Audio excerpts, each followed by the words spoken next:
episode 278 of the CRICKETher Weekly. Well, Sid, it's the morning after the game before at Lord's, because of course it was England v India at Lord's, so of course we had a bit of drama again. Now we'll come to that in a minute, but first of all, England came out on the right side of the result, finally, and so they've gone 1-1 in the series, with the decider to be played at Durham on Tuesday, which we'll be there for. So it was a good day for England overall, would you say? Yeah, I suppose so. I mean, I sort of really feel it was a bad day for India. I think it was one of India's poorer performances, and we'll talk a little bit about how the conditions of the game and the way that evolved, kind of put India off their step a bit. I think that it is becoming increasingly clear, though, that England are a team with the ability to beat Australia and India in particular. If India don't play well, or if they have a really, really good day. But overall, the takeaway from the first two ODIs is really that India are in a better place at the moment in both one-day cricket and in T20, as we've already seen. Yeah, it's an interesting one because obviously the conditions came into play in several ways yesterday. It felt to me like India were kind of put on the back foot by the fact that this glorious English summer that we've been having, which is much more akin to familiar conditions for India, suddenly broke yesterday and we had all of this rain.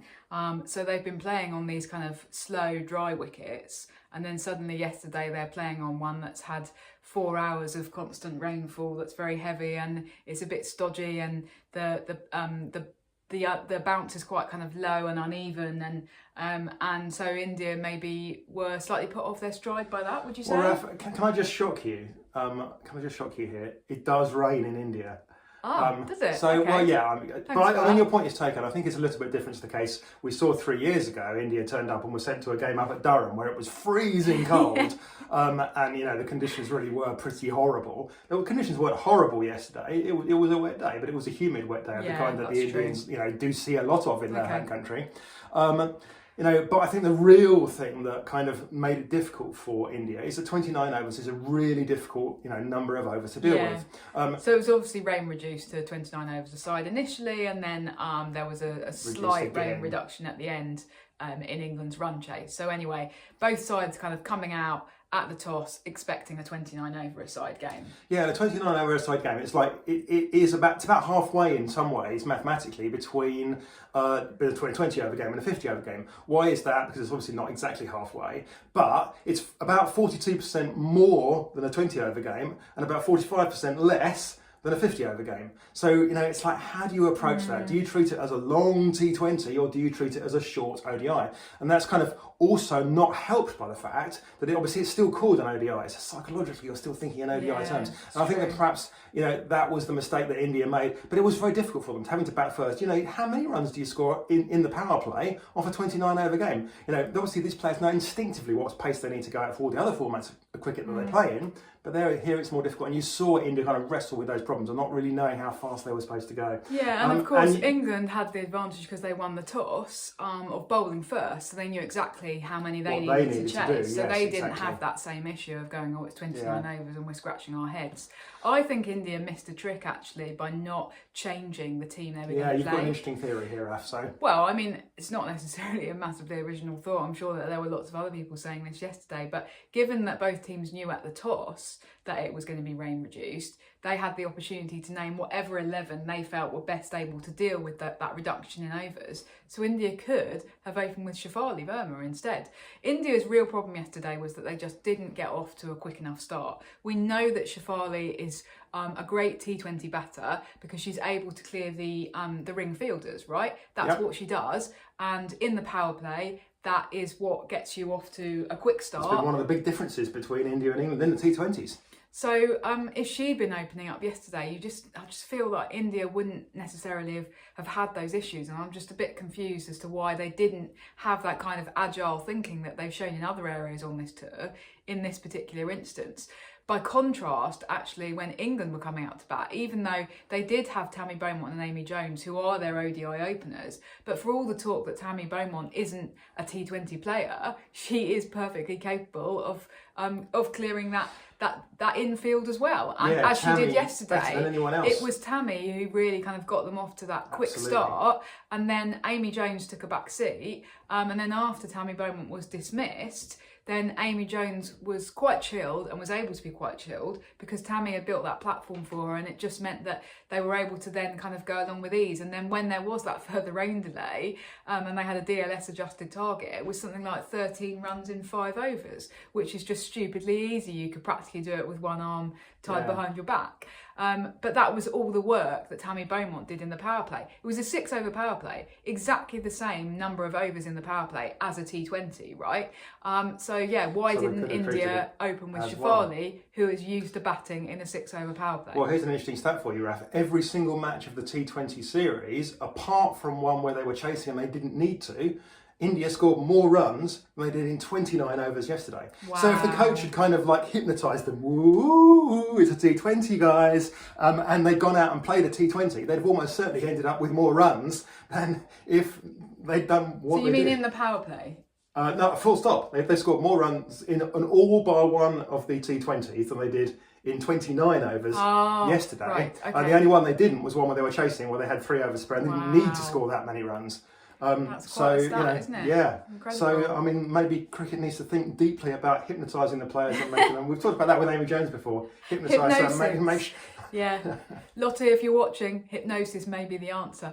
Anyway, Sid, we're going to have to talk about this, the big moment of controversy. Now, must be said, it wasn't anything like as controversial as the run out that Dipti did 3 years ago. But that was partly because this decision was left in the hands of the third umpire, Jacqueline Williams. So Tammy Beaumont, there was an appeal for obstructing the field, just in case you were under a rock and aren't aware of what happened. She hit the ball out to mid-wicket, went to go down the pitch to run a single, then turned back, got back in her crease.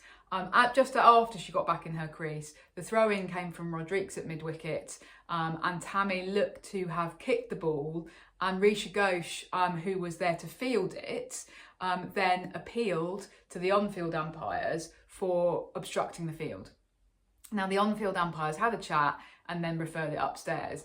It was a big moment of kind of chat, confusion. Nobody quite knew what was going on. Initially, we weren't sure. Well, it's one of those that had everyone in the press box googling the laws, which is not necessarily a good place to be. And then we think that even Tammy and Amy weren't particularly sure of the laws, were they? I mean, I was sat there going, surely this isn't out, because was Tammy really doing anything wrong? It felt to me like Risha had the ball had just sort of ricocheted off her pads, and she was kind of trying to use this to excuse what was a bit of a fielding fumble. And then I felt a bit embarrassed that I didn't know the answer to this. But of course, obstructing the field is a relatively rare thing still in cricket, and so rare actually that, as Amy Jones said in the presser at the end of the day, she and Tammy did not have a clue like what was going on, what the umpires were really talking about. Amy said that, well, what we were talking about as Jacqueline Williams was making her decision upstairs was, can Tammy be given out? Despite the fact that she was clearly in her crease. There was no question that she'd somehow got in the way of the ball and would have been run out otherwise, right? She was home and dry, and so they didn't know. They didn't understand the law. Okay, so let's be clear on the laws. The laws are that regardless of whether you've got any advantage by doing it, then you're still out. So Tammy couldn't have used the excuse, well, I got no advantage. It was never going to be out. I was well back in my crease. It was missing the stumps anyway. That's not an excuse. But what does matter is whether Tammy did it willfully. So whether she hit the ball with her foot willfully. So did she do it with some intent, basically? Yeah, so it's obviously it's one of those things where it's always going to be open to judgment. My view, so let's put our views out there. My view is that her foot kicks forward And if you didn't do that deliberately, Tammy, then you need to be a lot more careful with making it look like you didn't do it deliberately. So I think if Tammy's been given out there, you can have no argument with that. It really looks like she did it deliberately, whether or not she did. I mean, it might well have just been instinct. She didn't even think about it. It was just like, there's a ball there, I'm going to kick my foot forwards, but her foot definitely moves forward a bit more than it would if she'd just been running home. So in my view, she was out. Okay, I mean, yeah, I've gone back and forth on this a bit. Initially, I was quite indignant because I felt that she hadn't gained any advantage from it. But then kind of rereading the law and understanding it a bit more, I thought, well, you know, then that's irrelevant. But actually, it's this question of what you mean by willfully, isn't it?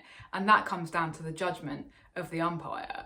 That would be what Jacqueline Williams would say. She didn't do it deliberately. She didn't do it willfully. You sort of just used the word instinct there. Is that doing it willfully, or is she just kind of instinctively protecting her stumps? It just feels like it's really open to interpretation. Yeah. And I think if she'd been given out yesterday, there would have been way more of an outcry about this, because it was a fifth over.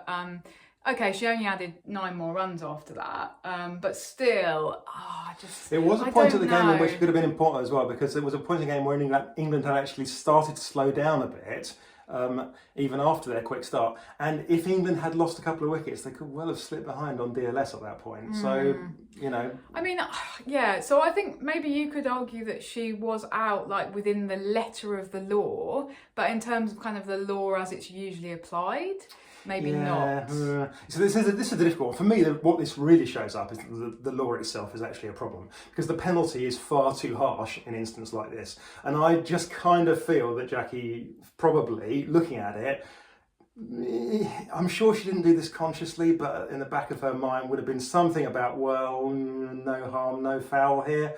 You know, it would have been a huge controversy, as we said, if she'd given her out. There was no harm caused. So at that point, the umpire's going, well, I've got a little bit of wriggle room here. I'm going to use that wriggle room and give it not out.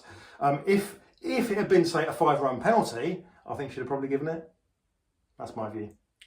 Okay, interesting. So you think that we should be campaigning the MCC for a change in the law? Well, I just think it's a case where the penalty is too harsh, and therefore the umpires are going to use any excuse they can to not give it. Whereas if it's a less harsh penalty, then I think she would have given it. But you know, I just think the word willfully is too open to interpretation. But then that in itself is a problem with the laws. So maybe we should be campaigning to change the laws, Raf. Yeah. Okay. I'll find your nearest MCC member and start prodding them. I will say that that the kind of whole atmosphere of yesterday, and the fact that there were all these sort of frissons of tension, and that when the not out decision was put up on the big screen, there was a big boo around the ground. Now, what could that possibly be reminiscent of, Sid? Well, actually, and when India come to play at Lords, this is always going to be that incident, that the Dipty run out of Charlie Dean is always going to be talked about. It's always going to be on the agenda. And actually, I asked Smriti about it in the press conference yesterday, and she laughed and said, "We can't come to Lords without being asked about that." And she said, "No, we weren't talking about that. We weren't thinking about that." And then suddenly the Tammy thing happened, and then we had a big joke because Dipty was, of course, the bowler at that point, and we were like, "Oh, there's something about Dipty Sharma and Lords." So they did have a team joke about it. But otherwise, her perspective is basically stop asking us about it. Well, you wrote at the time 3 years ago, Sid, that this is going to actually dog Dipty Sharma for the rest of her career. And so it proves, India are coming back here next summer to play the first ever women's test at Lords. Really exciting. But you can bet that this is going to be mentioned. Somebody will be writing about this. Absolutely, probably us. Yeah. Okay, because that's just what happens. Because these things are so rare in women's cricket. It's definitely in the iconography of women's cricket now. Like the ECB made an entire film centred around that moment. And so, yeah, it is going to be talked about, and it is going to be a thing, and it doesn't matter what your perspective on it was a controversial moment. So I think that people who are kind of trying to say, oh, well, we should stop talking about it and get over it, are maybe a little bit naive, because it is always going to be a talking point. Absolutely. Okay, so we're looking ahead to Durham on Tuesday, Sid. Do you think that if England win at Durham, Lottie can go into the World Cup with a degree of confidence? No. Sid, say what you really think. The key to it is that this is an India team that have improved a lot over the past 3 years. You've been saying that in some of the pieces that you've written. They've just come back. A stronger, smarter, more intelligent team. You definitely saw that in the first ODI, right? They didn't win the first ODI by being the bigger hitters or the more aggressive bowlers or the more turny spinners. They ran it because Dipti Sharma played really smart cricket in that run chase, and she kept her cool. And when everyone else around them was losing their heads, she kept hers. So I think that India are a team approaching a peak. Maybe this isn't the peak, maybe they're going to get better, and that's definitely possible, but they're on a team on an upward trajectory. I think that England, at best, we're plateauing limping here. along. I can't see this England team going up the way that India have gone up over the past 2 or 3 years. They will be able to beat India and Australia on their day. They might still win the World Cup, but they're not a better team than this India team. This India team are a better team than England. I don't know if I agree with you that this England team could beat Australia on any day. We'll find out. Okay. We certainly will. Now, Sid, before we wrap up this week's episode, I did just want to address something that you've been talking about this week, which is bonus points in domestic cricket. Now, this is obviously in relation partly to the T20 Blast, which is wrapping up in a week's time, next weekend, with the first ever Tier 2 finals day on the Saturday, and then Tier 1 finals day on the Sunday. And in case anyone from the BBC is watching, no, Lancashire will not be there because it is a 3-team finals day in Tier 1. But bonus points have been a bit of a talking point, haven't they, Sid? Well, they have been, and one of the main reasons they've been a talking point, quite literally, is because commentators have to talk about them a lot because nobody understands them, including the commentators. So why do we even have them, Sid? Well, yeah, why do we have bonus points? Well, I think that ultimately the reason we have bonus points is because the ECB perceived they would encourage more attacking play. So you get bonus points if you score a run rate of 1.25 times that of your opponent, and win the game, obviously. So the ECB's perspective was, well, this will encourage attacking play, people will go for their totals faster, and it will be more exciting for the fans to watch. Has this worked, Raf? Do we think that it has encouraged more attacking play? Have you ever seen a team really go after the bonus points? Because I think one of the problems is, well, a lot of players don't know how the bonus points are played either. I think that's the issue, and it's interesting. Like we are now in basically a fully professional domestic era, right? So we had bonus points back in the days of the county championship. They were actually a bit simpler, partly because teams did not have a load of analysts sitting around ready to type numbers into a calculator and say, oh, this is what you need to do. But it still feels like now, even though the bonus point system has got more complex and there are more members of staff now for these women's teams, the players still don't seem to be coming out batting, knowing what they need to do. And you don't see that level of, oh, quick, hurry up, we need to really go after this because we really want the bonus point, because they can be crucial in deciding who qualifies. So I'm not convinced that they are doing what the ECB want them to do, purely because it's just a bit, people don't understand how to calculate it. Now, Sid, you've come up with a solution. Well, I did sort of, because I sat down and I wrote a bonus point calculator. So if you go to the website and click on the link to the numbers, which is the sort of stats bit of the website, then you can click on bonus point calculator and it will give you a bonus point calculator. So I wrote this at the beginning of the week after a friend of ours, Polly, had said on commentary that, oh, I'm not really sure how we actually calculate these bonus points. So I did this, and then I tested it by plugging in some numbers, and I found out an odd thing. The odd thing I found out was this: that one of the easier things about bonus points, easier in big finger quotes, is that, if you get the runs, you're chasing and get the runs in 40 overs, you get a bonus point, right? And if it takes more than 40 overs, you don't get a bonus point, right? And that's the one thing that everybody does know, that 40 over mark, except I plugged in a 50 over game, I plugged in 200 runs, why not? And I was like, you got 40.1 overs. And I was like, okay, my calculator is wrong. And I scratched my head over that, went through the calculator in great detail, and then posted to social media because I was still getting the same answer. And the replies that I got on social media from some really helpful people out there that understand maths probably better than I do is, no, actually, you're right there, Sid, that there are cases for low scores in 50 over matches, where you get the bonus point in 50.1 overs, 50 overs and one ball, not 40.1 overs, 40 overs and one ball, not 40 overs.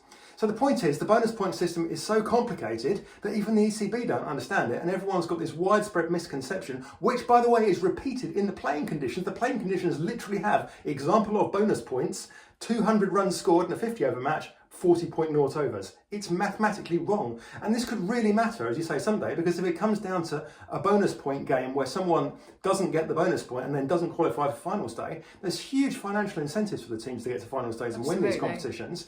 And, you know, that could be a huge deal. And nobody understands how it works.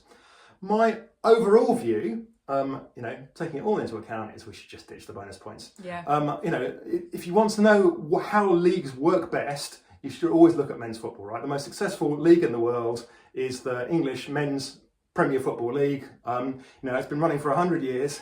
It doesn't have bonus points. You know, they've done your research for you. You don't need bonus points to make it more exciting for the fans.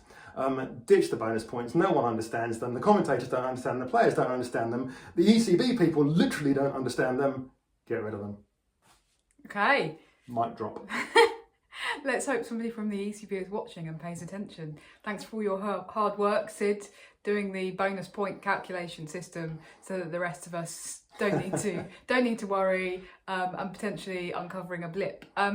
Thanks for tuning in, everyone. We'd love to hear your views on anything that we've talked about in this week's episode. I actually have to say thank you particularly because there's been some really interesting conversations and debate going on below the line underneath our videos recently, especially on the YouTube pages. So thank you. Because it's great to have this community of people who are really engaged with the women's game, really care about it, and are kind of have that knowledge and that ability to just say really interesting things. We always read all the comments and it's so interesting, so thank you. See you in a week. Bye.